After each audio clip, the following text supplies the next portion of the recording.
again. You obviously started were the founder of the New Life Center for Girls. Okay. And can you tell us when did you start and what led you to actually think of having a place like this for girls? Okay, New Life Center started in 2005 as an outreach program. We used to go to the streets of Hillbrow, the vandalized buildings where there's no electricity, no water, in a very dark place whereby when you go inside, you just get sick immediately. And then the reason I started is because I saw the need. I was coming from the rural areas whereby really I didn't know, we were not exposed into anything that I didn't know. When I came here, I saw the girls standing outside the buildings, big buildings in Hillbrow with short skirts. And I was concerned. I wanted to understand why are they doing that. And then I went to them, and I was still attending at school studying. And then from there I felt like some of the girls used to be very cheeky, especially when they are doing sex work. They always try to defend themselves. And then they were like, why are you asking us? Do you think you can help us? I said, if you want help, if I can. Or they said, do you want to join us? I said, maybe if you tell me, why are you doing this? I can end up joining you. And then that is when New Life Center started. I felt like, okay, they were like, some of them, they were free to talk. They told me that it is because they were abused from home. Most stories was like I was staying with my parents, the step-parents, and then I was sexually abused. And this thing was continuously happening, and I felt like, then why should I keep on staying here? I decided to run away from home so that I can get a better life, stay away from that abuse. And then when they get there, most of them, they were recruited by the friends who promised them to live a better life. They promised to take them back to school, but when they arrived in Joburg, they were exposed into prostitution, and they didn't have a choice at all, but the only way was to do it, because they didn't know anyone. If somebody can take you to a dark place and say, this is where the room, small room, this is where you are going to stay. The first day, they give you everything. Second day, they tell you who is going to take care of you. Do you really think I will work for you? You also have your body. You need to use your body. And then that is how they started to do sex work. And then when we were talking to them, I realized that they've got children. They are staying with children in their rooms. And when they are doing sex work, the children will be exposed. Whatever that they are doing, most of the girls who are in sex work, they steal from their clients. When they steal, the clients get angry, and then they ended up saying, okay, the only way to hurt another person is through the children. And then they will started raping the children. And the children, little by little, they ended up being exposed into prostitution. That is when we ended up intervening and saying, okay, let us help the girls, especially those who are willing to change their lives. So New Life Center, we started having, after the drop-in center, then we had, in fact, we had a drop-in center when we were training them. So what is a drop-in center? A drop-in center is where, it's just a place, I used to rent a place whereby the girls will come during the day. And then they will, those who want to have a bath, they will get a bath, and those who are willing to eat, who needs to eat something, we will cook for them, and then they eat, and then after that we just have a talk. It was just a way of, it was sort of therapeutic, trying to assist them to see that there's somebody who cares. You are not alone. And then after that, we ended up having the skills, computers, sewing. They were doing computer and sewing. And we ended up training them as peer educators. Those are the bigger girls who are involved in sex work. Those who are having children, who are not even going to school, So when we used to go there, we would see that children are really suffering here. They are being abused. And I think the only thing that really pushed us to open the shelter is because the shelter for girls now is because we realized how children are being abused every day, how children are exposed to sex work. And then we decided that no, we just want to break the circle. We believe that we cannot finish sex work, but we can assist where we can, especially with children. If we can break the circle of sex work, then we will make a huge difference in the lives of these children. And then, you know, I'm asthmatic. I used to go to those brothels. There's a place, one of the girls who is staying in this dark house. When you go there, you can't breathe. But there are children who are staying there. And my question was, if me as an adult, I cannot cope inside this house, how are these children coping? So that is when I made a decision that maybe I need to intervene and assist the children. Take the children back to school, because most of them, if you realize, if you can notice, many of our children, they finish school very late. Why? Because their parents don't care. They don't take them to school. They don't have anything. It's like people who have given up in life. So they don't see how they are going to make it. That's why they don't care. They really don't care. There are children here who doesn't even have IDs. I mean birth certificates, because the parents don't have birth certificates. We have tried going to different places to ask for assistance, but it is very difficult. Thank God today we went to another a workshop whereby they are going to assist us on helping children with documents, especially children who are coming from other countries, children who were born in South Africa. So it is very important. I think the challenge here at New Life Center is we don't have funds. We don't have funds. We've been running this shelter out of donations, depending on donations. Maybe if we get funding, it will be for that year, and then it doesn't continue because of the projects. We are dealing with projects. We'll be doing a project. It has a beginning and an end, a point. So when it ends, we don't have anything. So that is why we are so challenged. You find out we owe the rent. The rent here this year, I think, is about close to 16,000, and we don't have that money. So how much do you currently owe? Yeah, it's more than 200,000 that we owe. Okay. And with regards to your lights and water, municipality? We owe 300,000.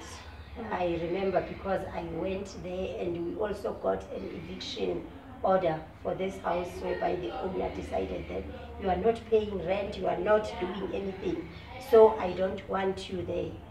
But I know that deep down in her heart, she doesn't mean that. She's been like giving us this house to use it for these children for years. So yeah, we tried to talk to the municipality. They said they are willing to help us, but they cannot help us if we don't have a document that says this is the shelter. If the account mustn't be under the name of the owner, because it will be like they are helping the owner. Maybe they are getting something out of the owner, but if it is under the organization, they can be able to But why hasn't the owner given you a letter to actually allow you to get those documents over? You know, I've been asking the owner to assist us so that we can even to get funding from social development. Social development, getting anything at the moment? We are not getting anything from social development. In fact, in the workshop conference that we've attended today, it was social development was there. and they are speaking the new Children's Act that says all shelters need to be registered as a child and youth care center, and there are requirements. We meet all the requirements. We've got all the documents. I've submitted the file to them, and they were like surprised to say, look, you've got the documents that other organizations don't have, the organizations that are receiving funding. But the only challenge that we cannot give you this our funding is because you don't have a long-term lease. It's either you have a long-term lease or you buy the house. That is the only time we are going to intervene and assist you. So now, if you are evicted from this house, or if this house is sold to someone else, what will happen to the girls? Yeah, that is the greatest challenge. That is the greatest challenge. I remember when I first received that eviction letter, I cried and I said, God, I am not going to cry again in my life. I will never, I don't care what comes, I am not going to cry. Because I prayed and asked God that, God, I am going to stay here. I'm not going to move. You are the one who takes me in this house. I believe you are the one. If you want me to go, you will tell me where to take these children, because I don't have anywhere to take the children to. The only way is that the children will go back to their shelters. Remember, we've got 26 children in the house. And out of these 26 children who are staying here in this house, where there are not many shelters out there that can accommodate such a big number. The department itself is struggling to place children into the shelters. So I don't know if these children, if we have to lose the house, it means these children will have to go back to where they were, to the abusive places, to the streets, to, you know, I don't know what will really happen to them. Most of them will fall back, will end up doing prostitution, because I believe there's no way. There's no way. So in order to keep this house, in order to sustain this house, what exactly do you need? What kind of help? You know what we need in this house? We've been praying for God to send us an angel to save this house. We need funding. We need somebody who will come and say, I am going to buy this house for you. That is all that we need, because I believe immediately when we buy the house, social development will automatically become part of the organization. These children, they are going to get grant from the department on monthly basis. So we are going to get support from the department. They even said that we are not going to intervene until you have this place. It's either you have it as your own or you rent, you get the long-term lease. That is the only condition. And I see most of these kids are actually school going. And how do you take them to school? You know, as I said, most of the children came here, they were not going to school. We had to start looking for schools for them. And they go to different schools. We are using about 7 schools. So you can imagine the transport, because every day we need transport for them. Each child's transport is 380 rands per child. And that is when we have a discount. Normally to different schools, these transports, they charge 400 rands per child. So you can imagine it's very difficult when you don't have any funding. So how are you managing? I don't know. By God's grace, donations that we are receiving, every day the children go to school. Some of them, sometimes when we don't have money, they have to walk, because the car that I have is very small. So I have to deliver them, and they end up going late to school. So to avoid that, they will walk, unless when we sell enough donation or when we get a donation from people, from different people, then we are able to take them to school. And the mamas that take care of the children here, this was a couple of mamas, How do you pay them, or how do they get share? Some of them. You know, it is not easy at all. They are here, they've been supporting us. We pay them when we have money. When we don't have money, we don't pay. I always tell them that, you know what, you came here because you want to support. I know you have got your children. I know your children, they go to school, they've got needs as well. But I don't have anything. I am just doing this because I want to help these children. So they are here, they are just doing voluntary work. When we have money, we pay them. When we don't have money, we don't pay them. The last time I paid them, it was in October last year. October last year, we had some funding. I've been paying them until October. October, that was the end date. I didn't have money last year. So up to now? Up to now, unless when I do with the city of Johannesburg, they always give me projects. I have to work that side so that when they pay me, I'm able to give them a little bit. It's just a stipend. Sometimes I give them 1,000 rand, sometimes I give them 500 rands. It depends on how much do I get that side. So if I don't have anything like now, we are not getting anything. They are not getting anything. They are just here to assist. So with the food, sometimes when we get donation for food, I will give them a little bit to say, take to your children, so that at least they eat something as well, like our children. So we share whatever that my children eat, they also eat. But to say I give them money, it's really very tough. I don't. So who stays with the children during? I know the mamas are here during the day. Do they sleep here as well? They sleep here as well. Okay. They stay here. They sleep. They take turns. You know, I was staying with them before, but social development, when I first submitted, they said there's no way that I can stay with the children here. They refused. They said no. Did they give you any reasons? They said I can't be everything. I can't be a house mother. I can't be managing the shelter. I can't be doing everything. So I must have people who are doing different things. And those people, I told them that when I have those people, they will need to be paid. How am I going to pay them? So that is our greatest challenge. And you know, when people come here, most of the people, they come here to see see the house because they want to buy the house. They will come. When they come, I will just pray and say, God, take control. And then when they come, they see the place, they will love the place. And then when they go to the bedrooms, they'll say, but what is happening here? Why so many beds? Then I start explaining to them.